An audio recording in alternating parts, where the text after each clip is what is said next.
All right, we're all set. Thank you for coming.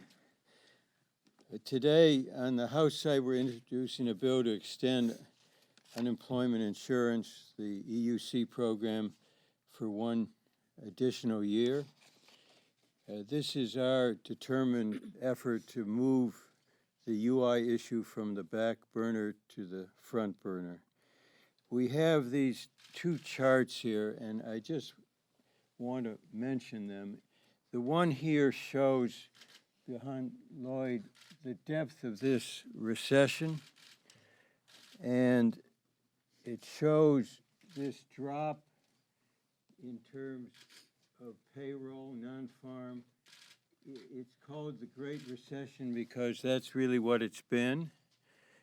And the recovery has been slower, so there are still 1.5 million jobs, fewer jobs today than when the recession began.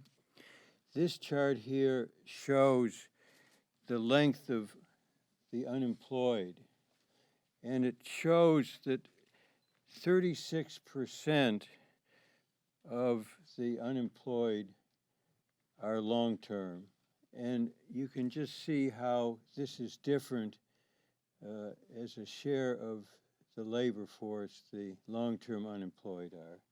It's really, I think, a shattering figure that all of us need to take into account. These are the facts. I think also we need to not only keep these in mind, but essentially put our heart into this effort. There's a striking figure further. As of December 28th, Jim McDermott's birthday, 1.3 million people will have their unemployment insurance vanish. That hasn't happened before. There's usually been a phase down. This time it's a complete cutoff. And if we don't act in the next 6 months, beginning January 1st, there'll be an additional 1.9 million. So if we don't act by the middle of next year, it will be 3.2 million people looking for work, unable to find it. Already there's been about a 3% drop in unemployment insurance. There's also an economic impact here. The estimate from EPI is that we're talking about 300,000+ jobs that would be affected if we cut off unemployment insurance. 5 weeks ago, we had a shutdown of the government. The last thing we want come December 28 is a shutdown of unemployment insurance. And I just want to close. I had a panel in Michigan a few weeks ago of a dozen people who are long-term unemployed, people from all walks of life, men and women, one who had served in the armed services. And they said, many of them in their 40s and early 50s, they no longer put on their resumes any reference to dates because they think that those who are looking for an employee would see their age. They're having trouble finding employment, and several of them said, what we want is a job.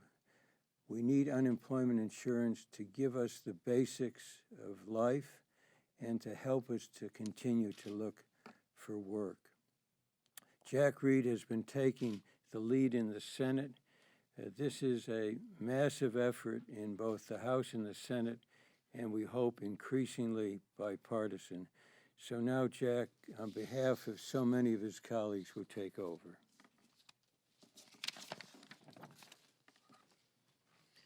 Well, thank you very much, Sandy, not only for that kind introduction, but for your ceaseless advocacy for people who need jobs and people who need support of their government. I'm delighted to be here with my colleagues in the Senate and the House. In fact, Sandy pointed out before, we're all former members of the House of Representatives, so we all trained under Sandy Levitt and Charlie Rangel and others, so thank you. we face the exhaustion of UI at the end of this year. For families who are struggling, just struggling to stay above water, the idea that they're going to face the holidays and think about the exhaustion of the benefits on January 1st is a very difficult burden for them to bear. And that's exactly what's going to happen unless we act. This is not a handout. Everyone who is receiving these benefits is actively seeking work. They've already paid into the system. They're working people who can't find jobs in this economy. And we have to help them. And then on the economic side of the ledger, this program is one that will help grow our economy. It'll spur consumer demand. It'll help businesses.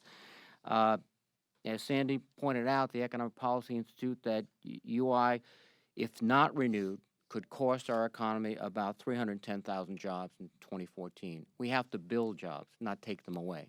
That's another reason this is so vital and so important. If we don't act before the end of the year, 4,900 Rhode Islanders will lose their benefits on December 31st. We have an economy with 9% unemployment. It's not going to recover that quickly. They still need this help. And so we have to do what I think is both necessary to help families and critical to help our economy. We have to extend unemployment insurance. But what we've seen has been obstruction and brinksmanship. We have to have cooperation and collaboration for the benefit of our families and our economy. We have to move forward, and we can do so, I think, on the unemployment compensation insurance program because it makes good sense economically, and it's only fair to those people who have worked, who have struggled, who are not finding work, but need the work, and in an interim need the UI. And with that, it is appropriate, I think, now to call on my colleague and friend Lloyd Doggett. Lloyd? Thank you, Senator. You know, next week as we gather with our families around the Thanksgiving table to count our blessings, there are too many American families that will be counting their weeks of searching unsuccessfully for work.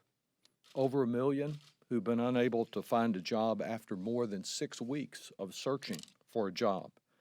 If after a year here in Congress of doing so very little, Republicans take a 3-week holiday beginning in mid-December while letting this vital program expire, that small measure of hope will also expire. Without prompt congressional action, assistance will be stopped next month for over 1 million American families. The long-term unemployed, the 36% of unemployed workers who've been jobless for more than 6 months, are disproportionately older, and many of them face bias just because they've been unemployed for a while. Though the unemployment rate has gone down over the last 4 years, the Times reported in a powerful story on Sunday that the long-term joblessness rate over the same period is up by 213%. According to research by the Federal Reserve Bank of San Francisco, the chance of an individual who's been unemployed for more than 6 months to find a new job in any 1 month is 1 in 10. That's tough odds.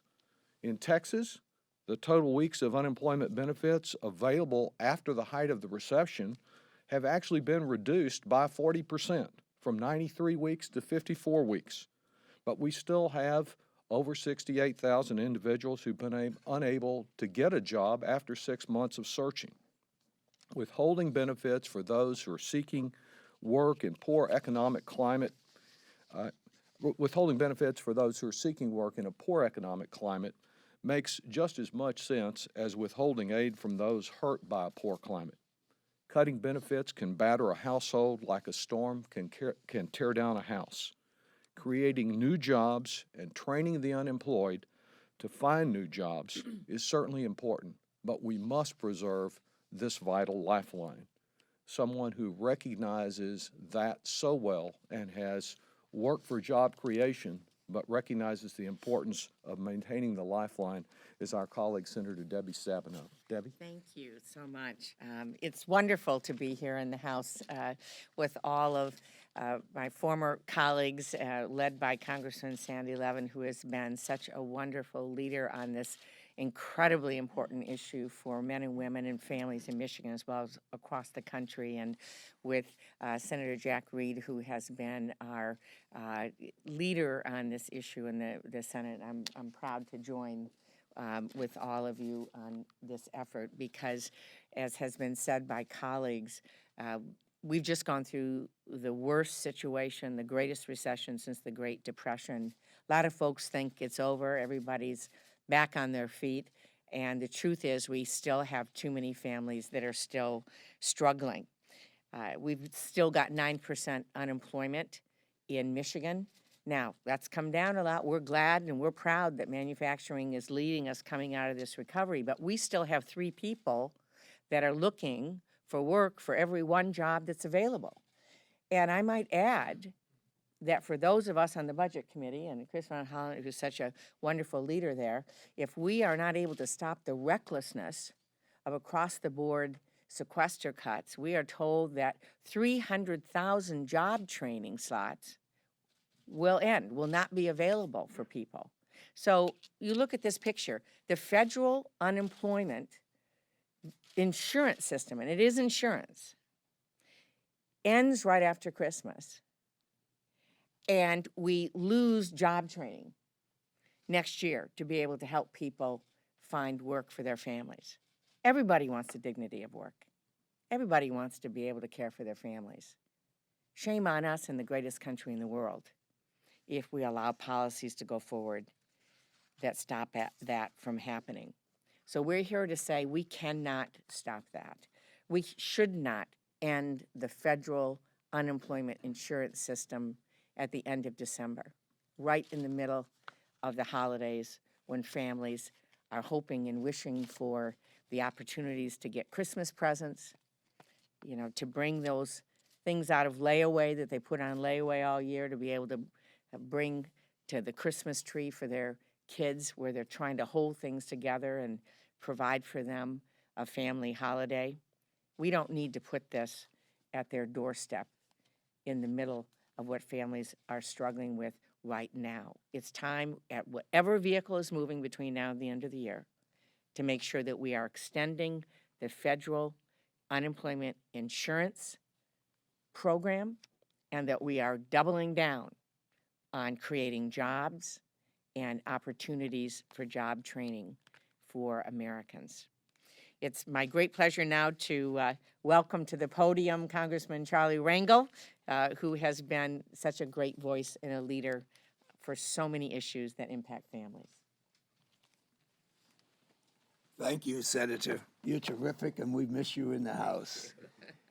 The only thing good about this press conference, it gives us a chance to share our friendships that we have with each other. This is an awkward and an embarrassing thing for me as an American to make a plea for what I consider to be the heartbeat of our great country, and that's the middle class.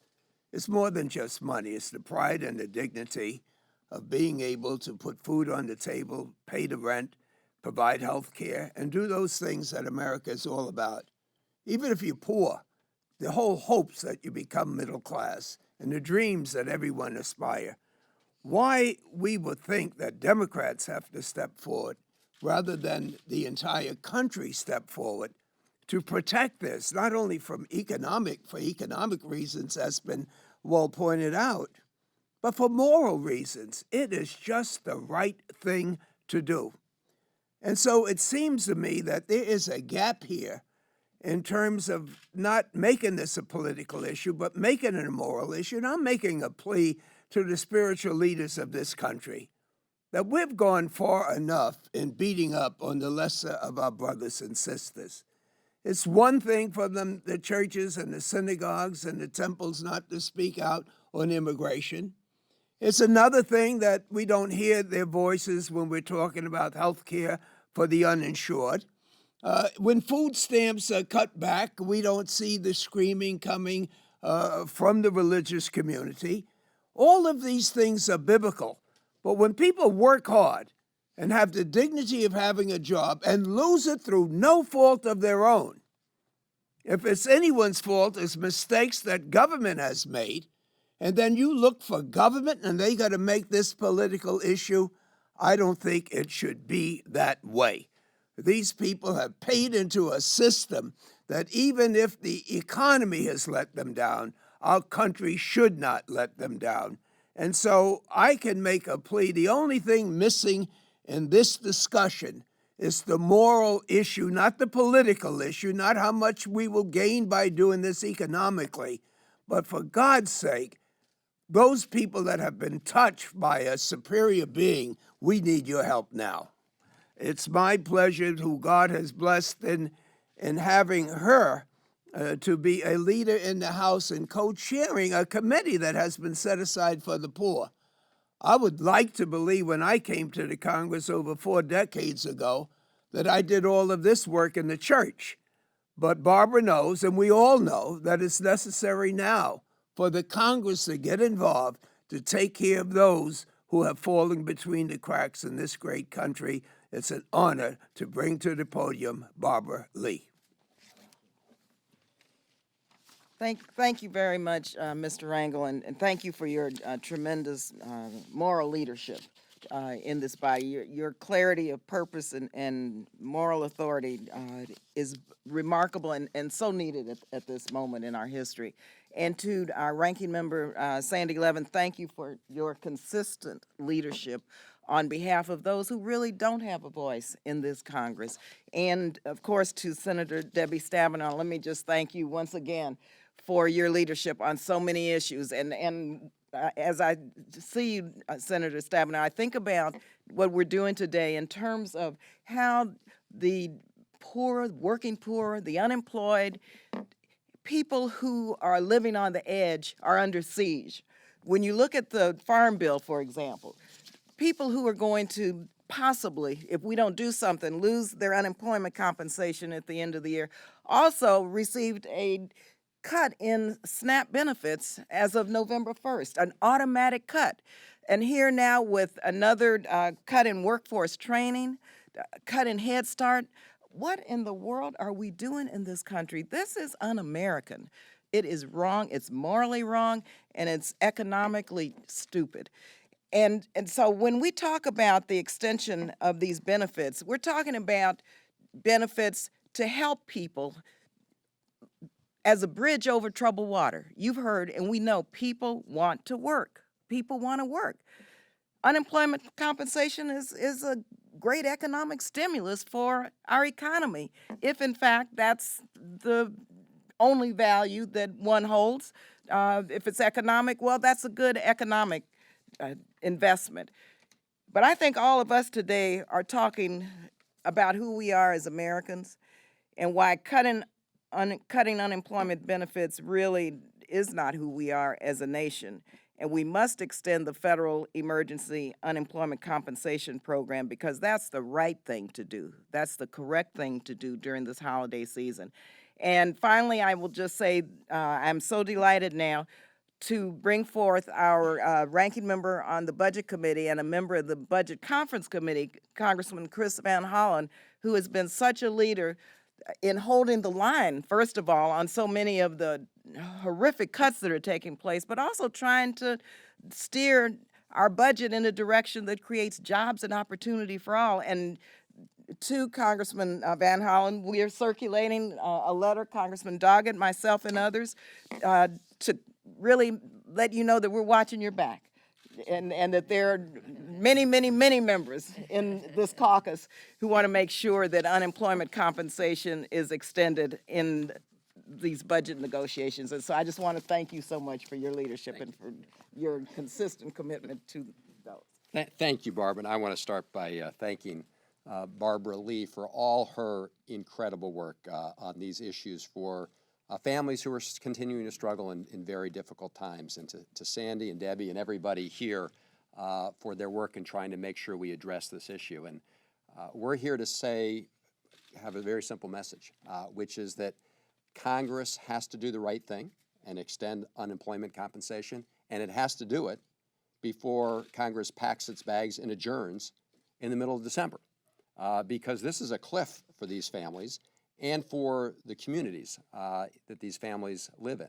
And so Congress absolutely should not go home in the middle of December without addressing this very important issue. And as my colleagues have stressed, it's obviously important to families who had, folks who had a job, lost a job through no fault of their own, and are continuing to struggle to find a job. But it's also essential for the communities they live in because if these families can't support themselves, it means that they can't go out and buy goods and services in those communities. And it has a job loss impact in communities across the country. So this is the right thing to do for individuals struggling to find work, and it's the right thing to do for families in our economy. And we've got to do the right thing before the end of this year. Now, I believe we should take this up, and this should be part of the budget negotiation. As you know, the budget negotiation is set to expire, the time, December 13th. That's when Congress in the House, that's when the House Representative is scheduled to adjourn. So we should deal with this in the context of the budget negotiations. Let's get it done, and let's get it done before Congress goes home. And with that, there's somebody who's been working on issues for working Americans for a very long time, and we've got to get this done before his birthday, and that's Jim McDermott. Thank you very much, Chris. Sandy and I were talking as we were walking over here about this being a kind of annual event. The Democrats come to this time of year, and the Republicans have refused to extend unemployment benefits. And it's particularly galling, as you heard, because it happens on my birthday. 1,300,000 people are not going to get a check the next day. Now, when I took over the subcommittee on unemployment insurance some years ago, I read the history of the establishment of the unemployment benefits in 1935, in the 1935 Social Security Act. The last thing that was argued on the floor of the Senate before it passed was the morality of giving people a check. Somehow it would weaken their moral fiber and they would sit at home and wait for their unemployment check. I lived in a house where my father lost his job twice and was out of work for 3 months each time. Nobody sits at home waiting for an unemployment check except so they can pay the bills. They are living on that money. And when we talk about this, this is a moral issue. It's not, it's economic. Sure, storekeepers make money and all kinds of stuff out of it. But for this country, the richest in the world, to say to people, at Christmas time, when you look in your Christmas sock, you're going to find a lump of coal from the Congress. That's wrong. We ought to be able to pass this. We've got the reason we're here now is because we only got 9 working days, as you heard from Chris. We got 9 working days in December. And then we're going to go home and have a great celebration, have a wonderful time, and leave an awful lot of people standing outside in the cold. This has to be done. Other person who's worked on this in her own way for a long time, Linda Sanchez. Well, good morning, and I'm really honored to stand with some warriors here who have been fighting battles for many years on behalf of helping working families. And I'm really honored to raise my voice in support of the Emergency Unemployment Compensation Extension Act. In my home state of California, nearly 250,000 Californians will lose their unemployment benefits just 3 days after Christmas if we don't come together to get this bill across the finish line. And the hundreds and thousands of people who are looking for work in my state, they're not looking for a handout. They believe in the dignity of work. They're looking for a lifeline and a little bit of hope to help them continue their job search so that they're not out on the street with their families come the end of the year. They want to be working. They want to be productive members of their community. They want to pay into the tax system. They want to feel the pride that comes with being able to support themselves and their families. And this extra year of benefits in this bill is really a life raft for them to be able to put food on the table and keep a roof over their family's head. This money goes right back into the communities because they buy groceries, they buy necessities that helps our local businesses keep their doors open and fuels the continued economic recovery. But with just a few weeks left to act, Speaker Boehner is really setting himself up to be the speaker who stole Christmas from 1.3 million American families who can't afford this and, quite frankly, don't deserve this. We heard from Representative Lee about the cuts to SNAP, to job training. I could go on and on and on. It's death by 1,000 cuts for these families who are looking for just a little more time so that they can look forward in the new year to a job, perhaps, and being able to stand on their own 2 feet once again. So I really wish we could stop playing these political and rhetorical and partisan games. I would just say to Speaker Boehner, please don't be the speaker who stole Christmas. And now it's my pleasure to introduce a colleague of mine from Illinois who has been on the front line of many, many battles on behalf of American working families, Danny Davis. Thank you very much, Linda. You know, many of those more than 1 million people live in the state of Illinois. More than 150,000 of them. I think there are 2 points I'd like to make. One, we've heard about the morality of trying to make sure that individuals have dignity and an opportunity to pay their bills. But we've also talked about the fact that our economy has been slack. Well, I don't believe that you can move an economy unless people are buying and selling and exchanging goods and services. And so if you take more than 1 million people out of the marketplace, not able to pay their bills, not able to shop, not able to buy groceries, it's difficult to move the economy. So I share with my colleagues in simply saying that we must at all costs make sure that these individuals who've been unemployed can look forward to and receive a check. Otherwise, we are diminishing any opportunity for the economy to really grow and sustain itself. Jack, maybe you and I will take some questions. I hope you've seen the fervor of our feelings here, that the holiday present from this Congress must not be an empty box. We're reaching out to Republicans, and we hope there'll be action on a bipartisan basis, preferably through the Budget Committee. That's the best vehicle. And I want to say one last thing, if I might, before your questions to all of you in the media. One of the problems is the 1,300,000 are invisible.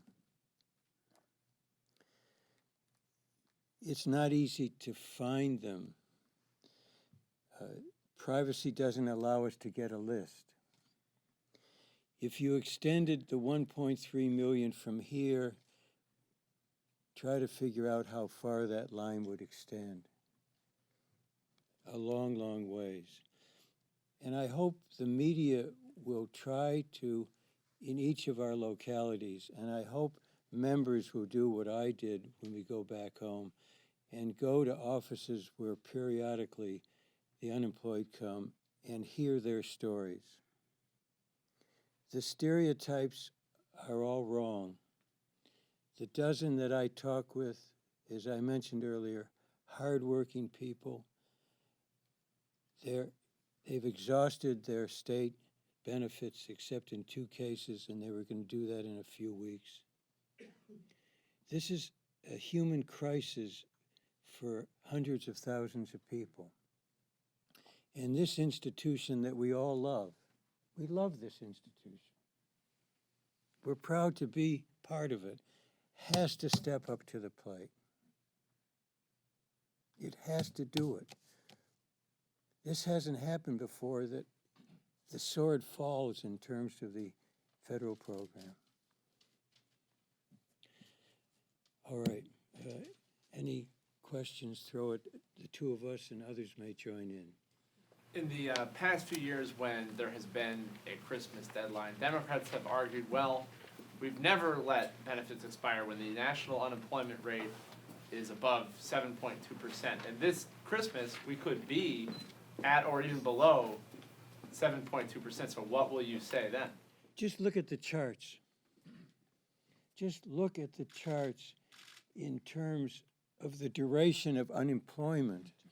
It remains historically high. And look at the job loss and how hard it remains to find a job. Well, I would just add is that this is the longest economic decline until very recently, since the 30s. So what was the normal case a decade ago or 2 decades ago has not the case today. And Sandy's right. We've had long-term significant job loss. People have been out of work for many months. So this is not a unique and new situation, but it's quite different in the past. But the other point I think has to be stressed is that if you go behind these numbers and you go into states like Rhode Island, it's 9.1%. But it's not just the blue states, it's every state. You've got states that are down in the southern part of the country that are 8% unemployment. This is a problem that is not localized in one small area, but the rest of the nation is doing very well. This is a situation where you have significant employment in states that have commodities like oil and other natural resources, and significant unemployment in a lot of other states. So we need to help, and we need to get this done before the end of the year. And I think our colleagues, we've all said it so well. This is a matter behind the charts. It's kind of a matter of heart. These are individual families. The 1.3, it's really more than that. Yes. Have either of you or perhaps Congressman Van Hollen spoken to a Republican in a position of responsibility or power who has indicated that they want to get this done? I'll just sum it up, and then Chris will speak. We've been reaching out to Republicans, and we'll continue to do that. So, Chris, why don't you speak on behalf of the budget discussions? We raised this in the context of the budget negotiation of the conference. Senator Stabenow is part of that conference committee, and when we had our last public meeting, we raised the issue. I'm sorry, we've also raised this in private meetings. But again, those conversations are ongoing, and we hope our Republican colleagues will want to do the right thing. And certainly, as we all have said, Congress should not leave town without resolving the budget negotiation, at least in a way that replaces the sequester. The Congressional Budget Office has said if we keep that in place, we'll have 800,000 fewer jobs. And if we don't deal with the unemployment compensation issue, the Economic Policy Institute has estimated another 300,000 jobs. We're waiting on a CBO assessment, but that's 1 million fewer jobs in this country if we don't act on these issues by the end of this year. Sandy? I might just add, excuse me. I was just going to add, there are also discussions going on in the Finance Committee. And, we have people that are going to be significantly impacted all across the country in states that are viewed as Republican states as well as Democratic states. It's very much about the economy, as which has already been said. Michigan is still at 9% unemployment. So the budget discussions are going on. We also have a lot of discussion going on in the Finance Committee in the Senate. I think it's safe to say that all of us know a lot of Republicans that agree with us on this and other issues, but it's not a question of them and their vote. It's a question of the policy of the Republican Party. And so they feel more of a commitment to the Republican Party than they do to the policy. So therefore, talking with individuals and getting their support doesn't help us much in this struggle. Do you see the budget conference as the best chance for getting this done? And then, Yes. just a follow-up to that. Putting the ball back to Chris. Yes. Are you sensing any receptivity on the part of your Republican colleagues on the budget conference that they might be willing to do this as part of a deal? Well, at the moment, there's very broad discussions going on the basics of whether or not we're going to have some smart decisions rather than reckless decisions on how we reduce spending going forward in terms of this sequester. This is part of those discussions. I will also add, though, that in addition to saying yes in terms of the budget, we have other vehicles that will be moving between now and the end of the year. We have, some kind of a health vehicle that will be moving through the Finance Committee and so on. We have other, that involves Medicare and doctor reimbursement and so on. So there are 2 or 3 options, and I think we would all agree, while we'd love to see this part of a budget agreement, we don't care how it gets done. For the families involved and for the economy, it just needs to get done. Can I just add, part of getting it done is raising the attention of every member to the facts of their home district and home state, so that people understand that this is a real problem that has to be dealt with, and that's what we're doing today. Yes. Starting to do. I'm curious why you're so focused on putting this and on attaching this to the budget deal. It seems like that's a rather precarious piece of legislation where things like SGR are much more certain to actually have to go on the floor. I said yes because I think the budget framework provides a real opportunity. It's clearly totally relevant. As has been said, if that won't happen, it has to happen some other way. Anybody else? If, Thank you. Is it possible that this could be a standalone Yes, bill? Okay. surely. And 2 are being introduced concurrently in the House and Senate today, is that right? I think, yes. Thank you very much. We appreciate it. Thank you.